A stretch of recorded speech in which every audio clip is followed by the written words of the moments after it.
حسین رضی اللہ تعالیٰ عنہ، انہوں نے اپنے والد حضرت علی رضی اللہ تعالیٰ عنہ سے پوچھا. حضرت حسین نے اپنے والد حضرت علی رضی اللہ تعالیٰ عنہ سے پوچھا. حضرت علی کون ہے؟ یہ حضرت حسین رضی اللہ تعالیٰ عنہ کے والد ہے، اور حضور پاک صلی اللہ علیہ وسلم کے چچا زاد بھائی، دوسرا دوستانہ بھی ہے اور تیسرا داماد بھی ہے. آپ کی سیرت کو، آپ کے اخلاق کو، آپ کے رہن سہن، طرز عمل کو بہت اچھے طریقے سے جانتے. کہا کہ اے بیٹے، میں نے اپنی زندگی میں حضور صلی اللہ علیہ وسلم کے اندر یہ چیزیں دیکھی کہ 3 چیزوں کا یعنی اپنے آپ کو پابند اور اس کی حفاظت میں اپنے آپ کو لے لیا. کبھی بھی آپ نے جھگڑا نہیں کیا، کبھی بھی آپ نے جھگڑا کیا ہی نہیں ساری کی ساری زندگی.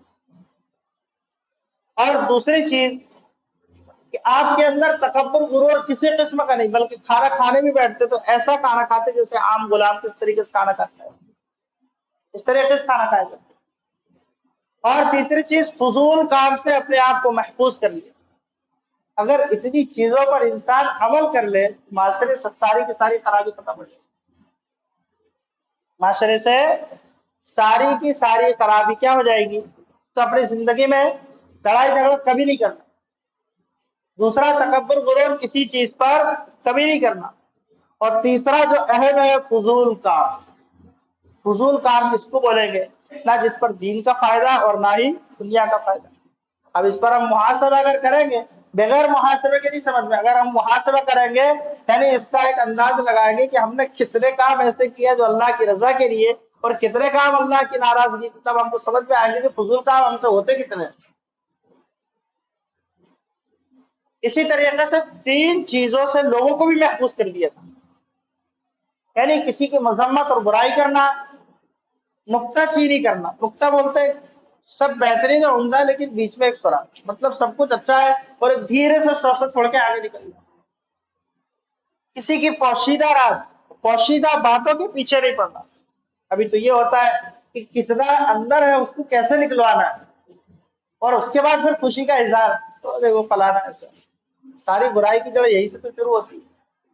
آپ صلی اللہ علیہ وسلم نے زندگی میں کبھی ایسا نہیں کیا.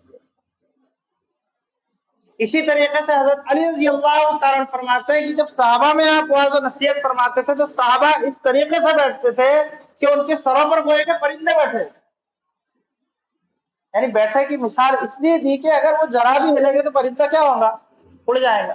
یعنی اتنے سکونت کے ساتھ آپ کی نصیحت کو، اتنی سکونت کے ساتھ.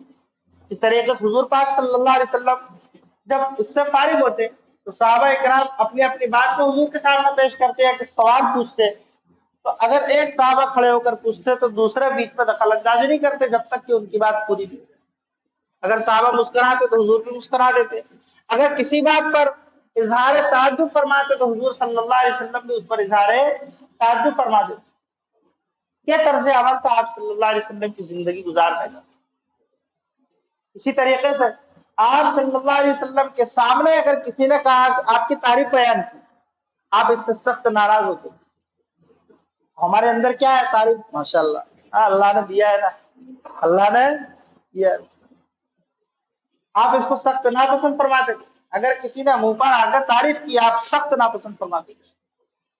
حضرت علی رضی اللہ تعالیٰ عنہ کی روایت میں تو یہاں تک کہ اگر کسی نے تعارف کلمات اگر تم کو بڑھانے چڑھانے کے لیے اگر کہا، مٹی اگر اس کے منہ میں پھینک کر مار دے تو کسی قسم کا کوئی جرم نہیں. بعض مرتبہ ہم تعریف کے اتنے پل باندھ دے تو ماشاء اللہ، حالانکہ کوئی کام سے آئے بس آپ سے ہی ملنے کی ارادے سے آئے. بات سمجھے کہ نہیں؟ اس طریقے ہماری زندگی تو حصوں میں تقسیم ہوتی ہے. ایک پرسنل جو زندگی ہوتی ہے وہ الگ ہوتی ہے، اور سماجی جو زندگی ہوتی ہے وہ کیا ہوتی ہے؟ الگ ہوتی ہے. اور آپ صلی اللہ علیہ وسلم کی زندگی یہ الگ الگ نہیں تھی، ایک ہی زندگی.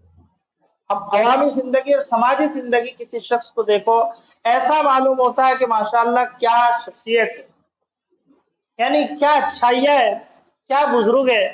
لیکن پرسنل زندگی میں جب گھر کا حالات کا کبھی اگر جائزہ لے لیا جائے یا پڑوس سے اس کے حالات کو اگر معلوم کر لیا جائے تو پتہ چل جائے گا کہ یہ شخصیت کتنی باوقار ہے باہر، لیکن گھر میں کتنی بیکار ہے.